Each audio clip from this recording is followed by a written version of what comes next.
kind of glad that I'm back and I'm putting some content out, and I'm hoping that I'll manage to do more because it's such a problem for me to edit, put voice layovers and all that. It's such a process for me. I think maybe I'm not passionate about it enough, or I just find it difficult. Anyway, on the 11th of 10th and 11th of August this year, we had a race here called the Gaborone Quest, and it's a 2-day stage race. And we just got off the neutral zone here, man. These guys are drilling it now. We are on the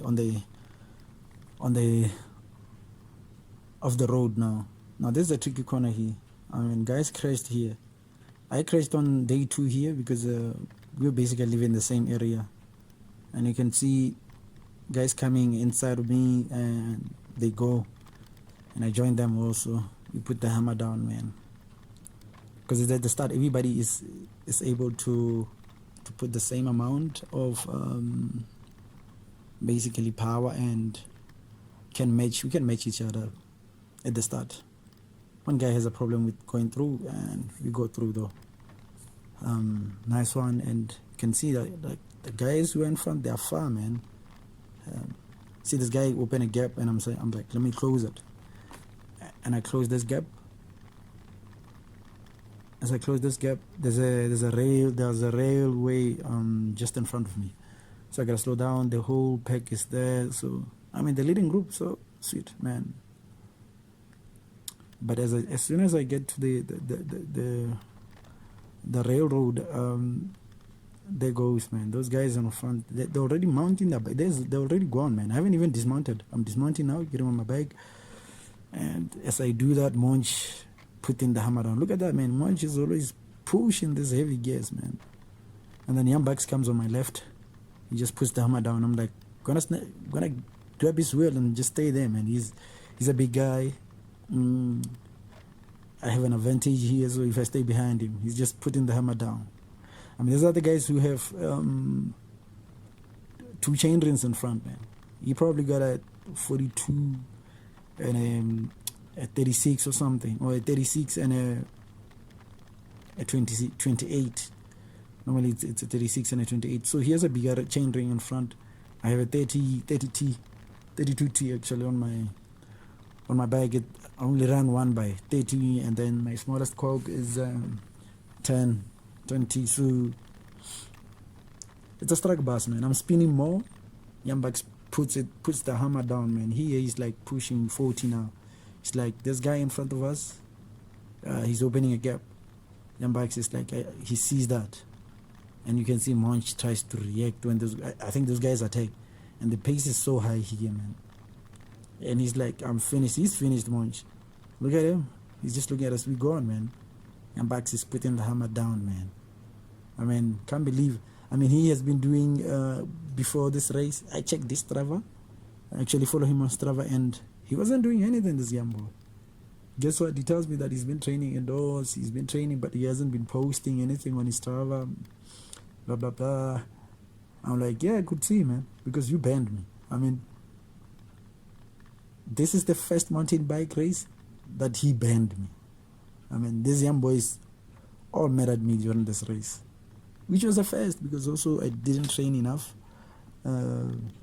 Before coming to this race, I was at Todituli, which is just a leisure ride, man. I mean, and it's not competitive. It's just you go around the Tuli area, Botswana, Zimbabwe, and actually I have a video on that, so I'll upload it hopefully before the end of the year, because that's an event that happened in July. Such a beautiful experience for me. I think these guys took a wrong turn, and then I was in front of them. But 32, man, it's had a great time, man. And also it's fantastic because you raise money for a good cause. So that's a fantastic event. Next year also, we'll see if we go. But I hope that we go. I didn't record a lot of content during 32. I don't know why, because I only recorded the last day, which is like so weird. It's like 4 days, but I recorded the last day. And here I'm in front, man, with these guys. We're just leading. We're the leading pack, and they're just drilling it, man. Guys are drilling it.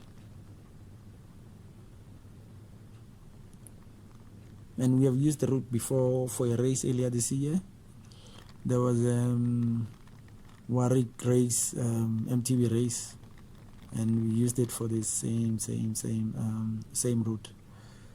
But this one had a couple of changes. There's a long climb at the end, man, which is the switchback. I love the switchback, man, because I managed to see people who were in front of me, and some people got tired because it's such a long climb, probably like a kilometer and a half or something. That's long in Botswana terms, by the way.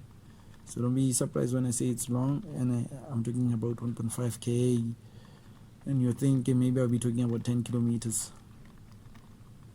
We really don't have any climbs in Botswana that could like test you.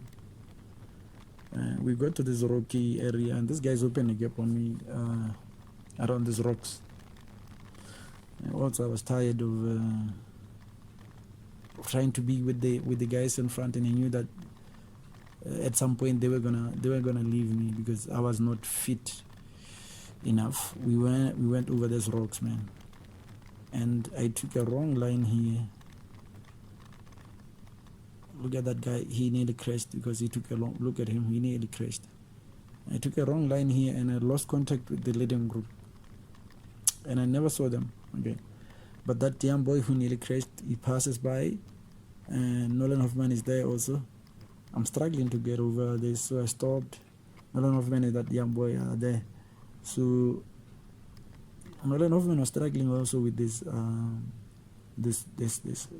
this rocky area, but he ended up winning this stage. Or stage 2, he didn't win it. So he's struggling. Look at him, he stopped. This guy comes and passes me. He thinks I'm so slow. Now he's slow. He slowed me, so I had to like stop. Look, I dismounted and try remounting again on the bike. A lot of men is struggling to go now.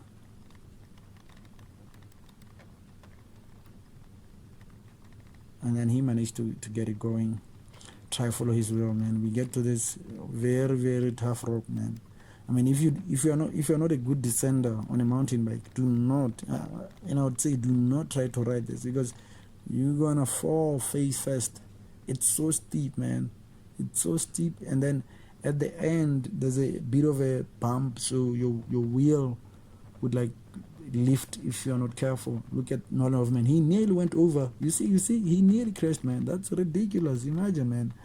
And then he has the raw power to just leave me, man. He just went. And these guys were also in front of me. I closed the gap to them, and then we went together. It was a little nice run here. This boy keeps on checking his bottle. I don't know what was wrong with his bottle. Was it loose or something? But out of nowhere, man, there comes the guys from the behind.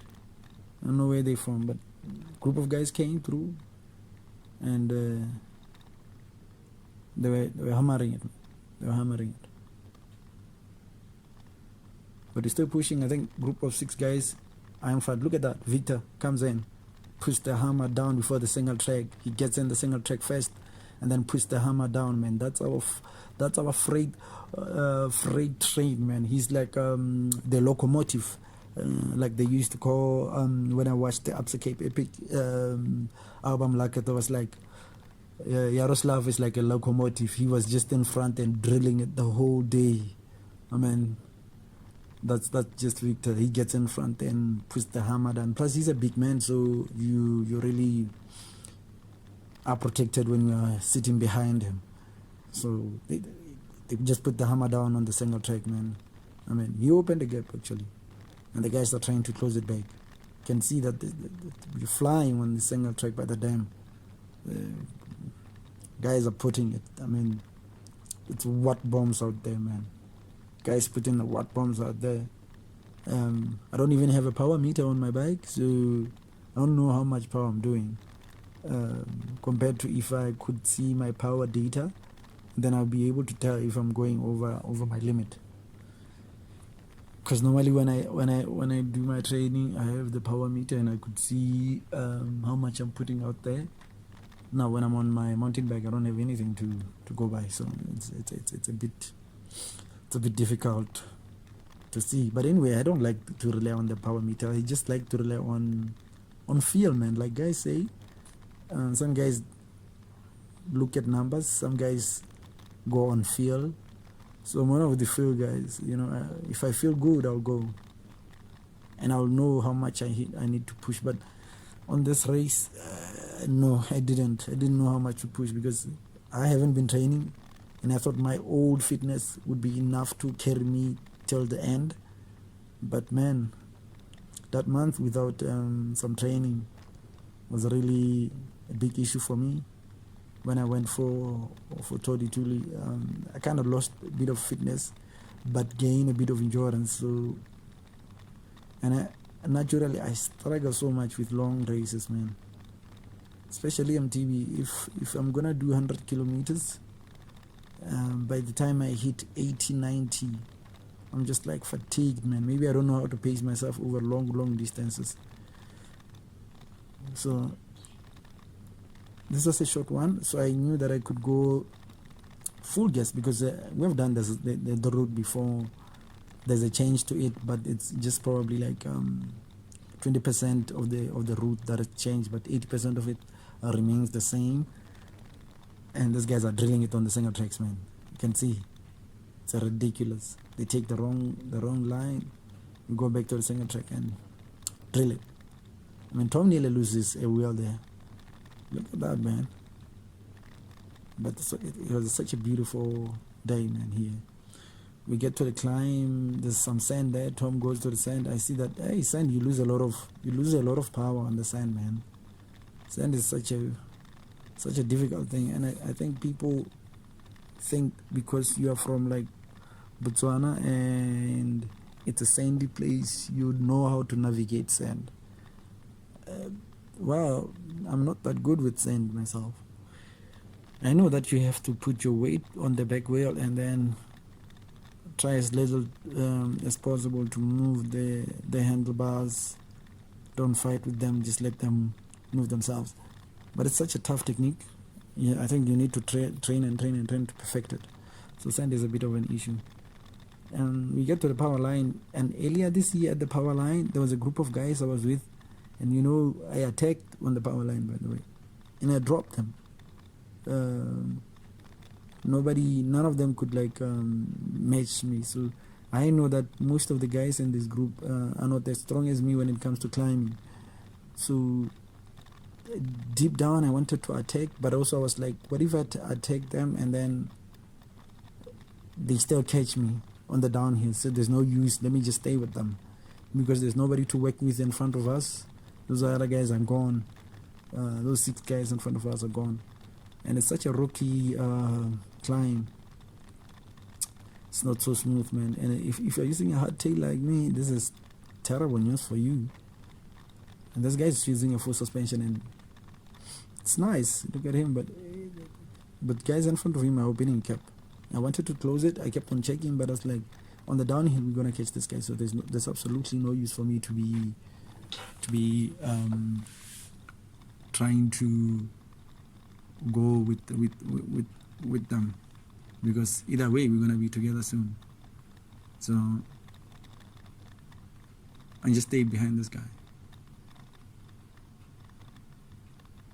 until we got to the top of the climb and then the downhill, which was mad fun.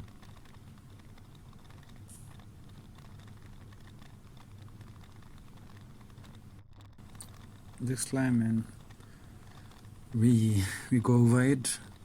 Still a couple of meters though to go to it, and this guy is just there, man. He's not like trying to chase those other guys, and he's going with his own tempo. Myself too like to use my own tempo, but today I was just using this guy's tempo. If it was like a 4 or 5 kilometer climb, then I use my tempo, and I was gonna probably pass this guy because he's so slow. He was climbing so slow. The downhill, kind of not really that technical. It's okay. I've seen worse in South Africa. But as you can see, man, heavy guys go down faster. Lighter guys go up faster. It's just the laws of physics anyway. The heavier you are, the harder you fall. So this heavy guy is always like better than some of us going downhill. I mean, even on my road bike, I always struggle to follow heavy guys on the downhills. They just disappear, man. Guys will be doing speeds of 95 plus while I'm still struggling to do even 90. I'm just like at 80, and I'm so aero and tag, and still, man, I'm not even doing 80. I'm just like at 80, nothing close to 90. But they just leave you, man. You know, that's one of the things with the weight.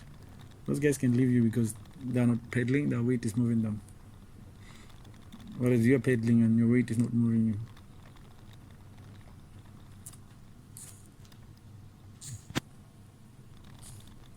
We get to the river, man, and I kind of took the wrong line, and this guy's opened a gap on me. Yeah, but that young boy had to like close it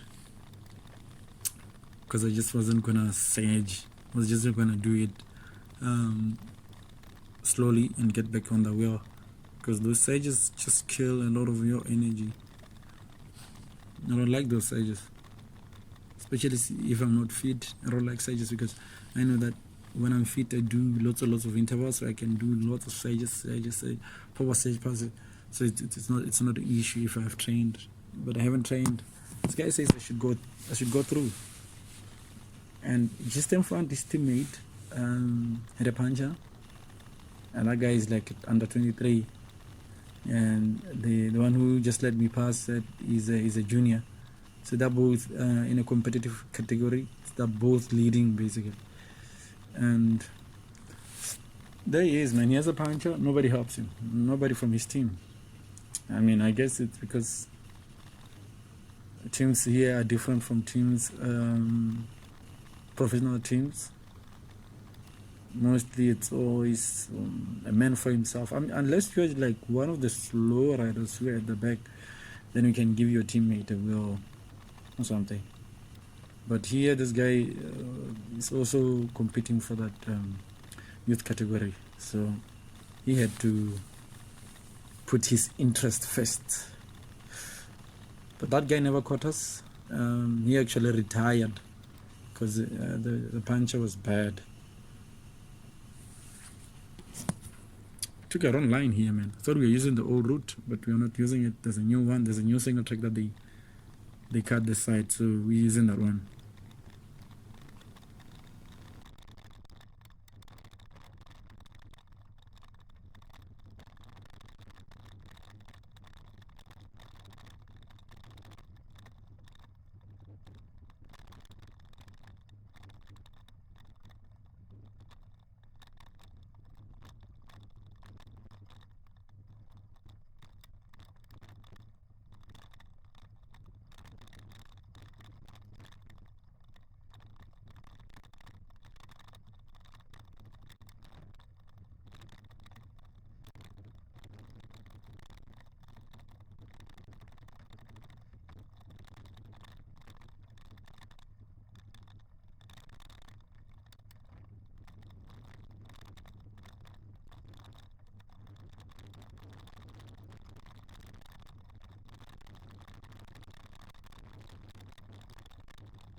Man, we get back to the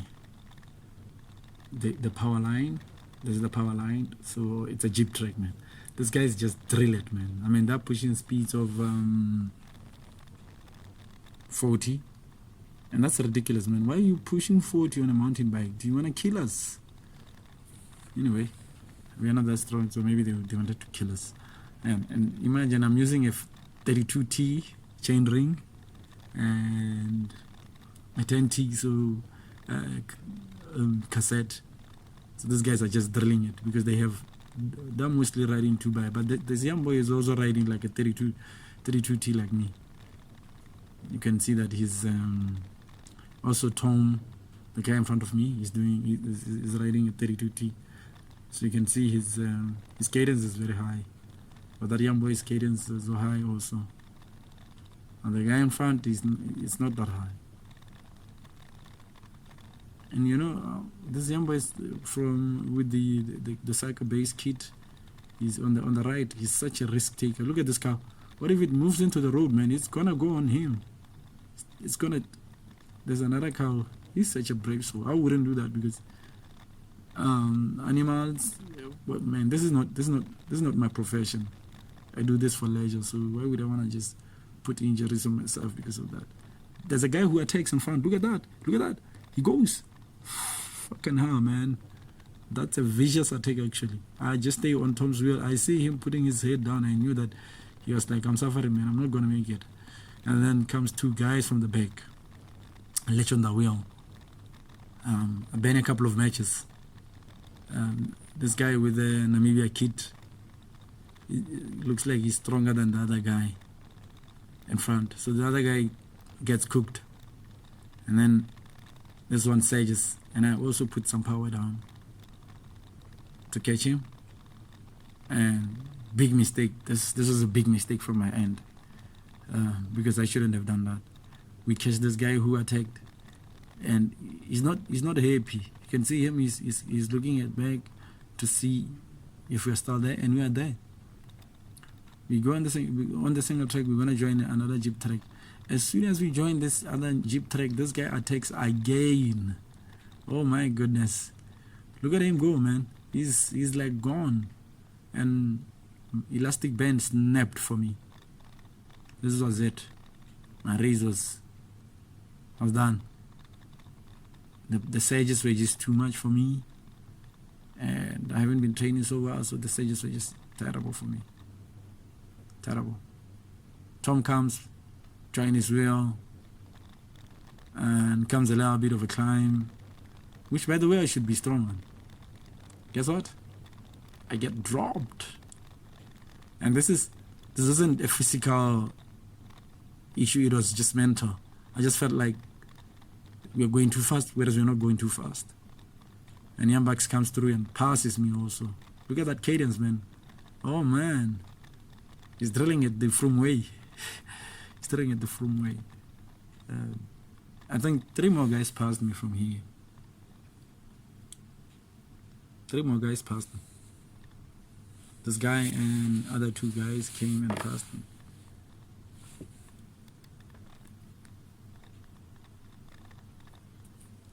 And because they're heavier, this guy in front of me is heavier, he managed, I tried to catch as well, but he still dropped me on the downhill because he's heavier, so he's moving faster than me on the downhill. But I was like, yeah, man, it's whatever. Maybe I'll make time on the climb because there's a climb that's coming up, which is kind of steep, but it's not long. It's like, I don't know if it's 500 meters or 400 meters, so it's not that long. It's too short. 300 or so meters, so it's too short.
Get to this climb, man.